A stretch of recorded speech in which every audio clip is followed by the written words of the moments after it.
बारामतीमध्ये माननीय सुनित्राताई पवारांचा दणदणीत विजय झालेला आहे आणि हा विजय एक ऐतिहासिक विजय ठरलेला आहे.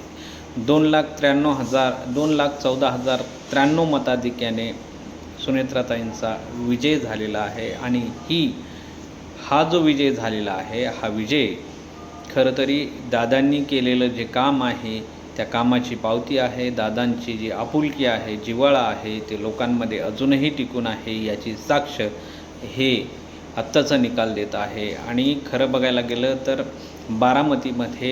बारामतीची पोटनिवडणूक ही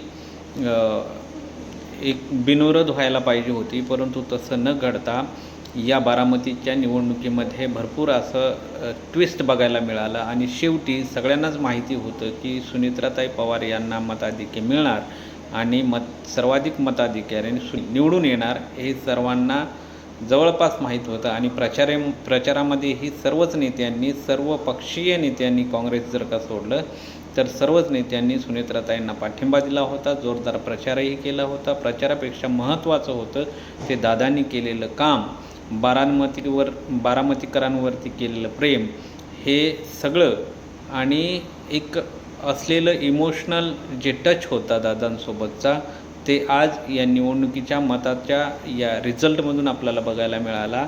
खरं बघायला गेलं तर या निवडणुकीमध्ये जर मताची किंवा मत करणाऱ्यांची जर टक्केवारी वाढली असती तर याच्यापेक्षा कुठंतरी वेगळं चित्र दिसलं असतं आणि भारतामध्ये विधानसभेतल्या जागेसाठी सर्वाधिक मताधिक्य असणारं एक रेकॉर्ड हे करू शकले असते. परंतु मताचा टक्केवारी थोडंसं कमी झाल्यामुळे हे जे 2,14,093 मताधिक्य ताईंना मिळालं, वहिनींना मिळालं आणि सुनेत्राताई पवार ज्या आहेत ह्या निवडून आल्या. धन्यवाद.